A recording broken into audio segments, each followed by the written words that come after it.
Okay, guys. Today we're going to work a couple problems dealing with bond discounts and premiums, and how we're going to journalize the transactions associated with both of these. So remember, with a bond, a company might issue bonds if they need to borrow a really large amount of money. Maybe it's more than they could go and get from just one source, maybe just one bank.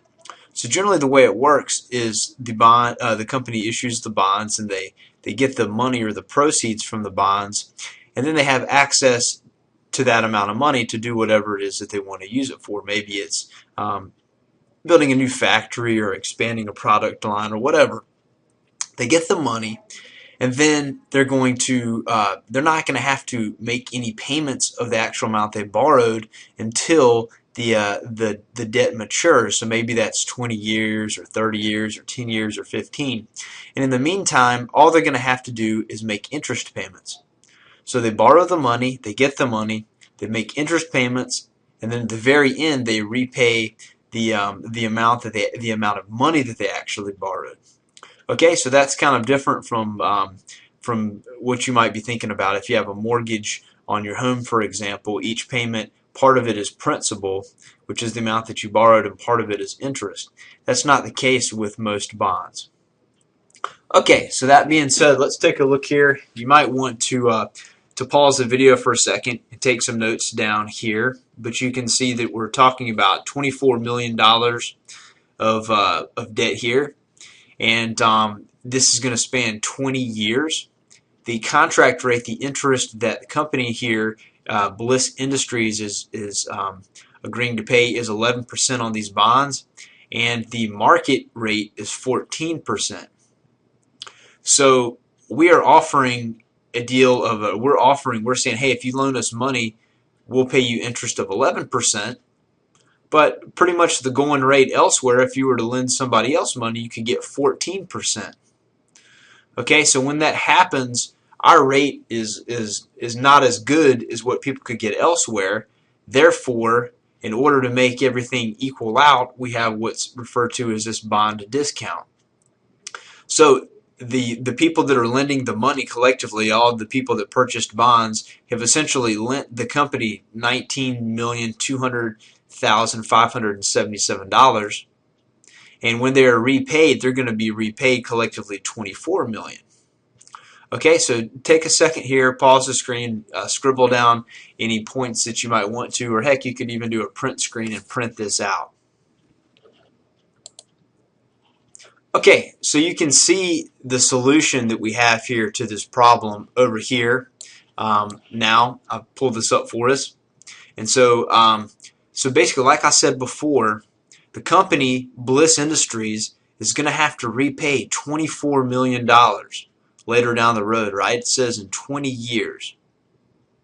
However, because we had a interest rate we were offering that wasn't as good as what people could get elsewhere, there's a discount here.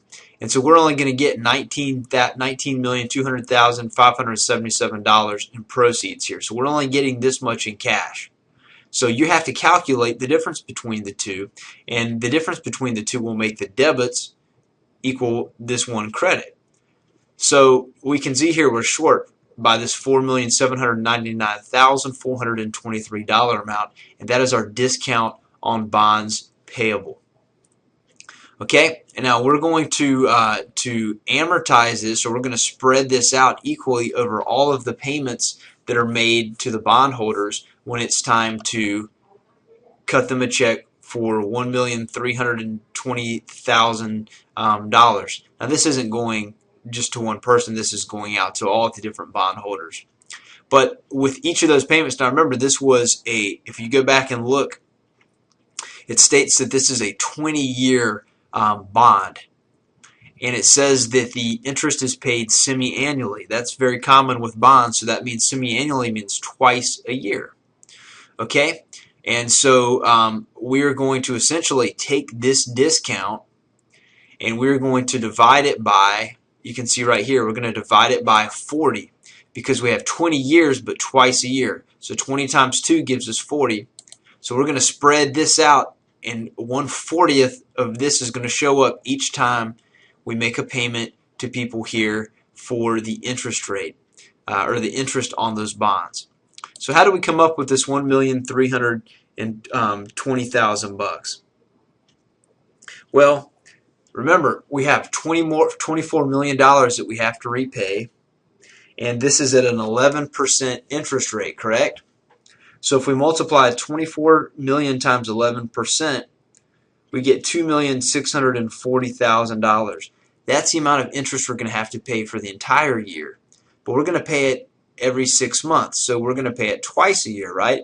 So we take that $2,640,000, and if we divide that by 2, that gives us this $1,320,000.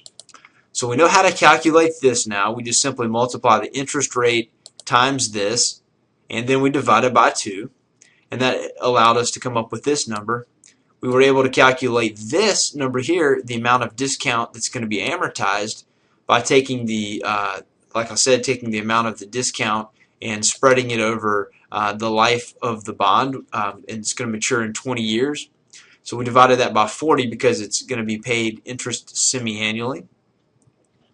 And so the difference between, or these two added together, leaves us with $1,439,986.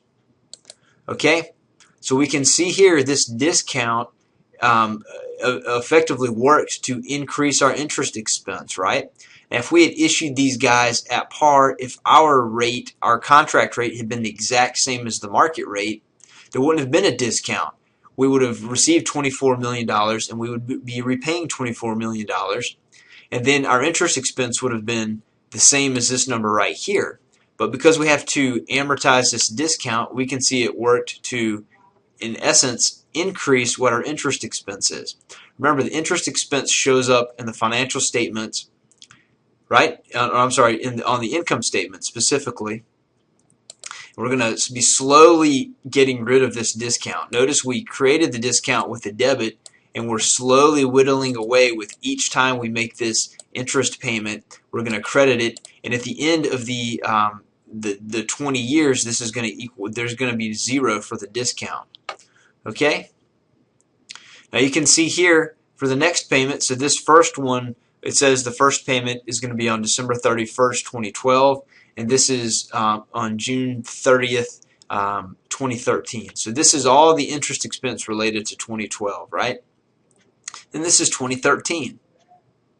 So in this first year, we only had one interest payment, but for the next upcoming years, we're going to have an interest payment in June and then another one in at the very end of December. So it's going to be semi-annually. The last question asks, will the bond proceeds always be less than the face amount of the bonds when the contract rate is less than the market rate of interest?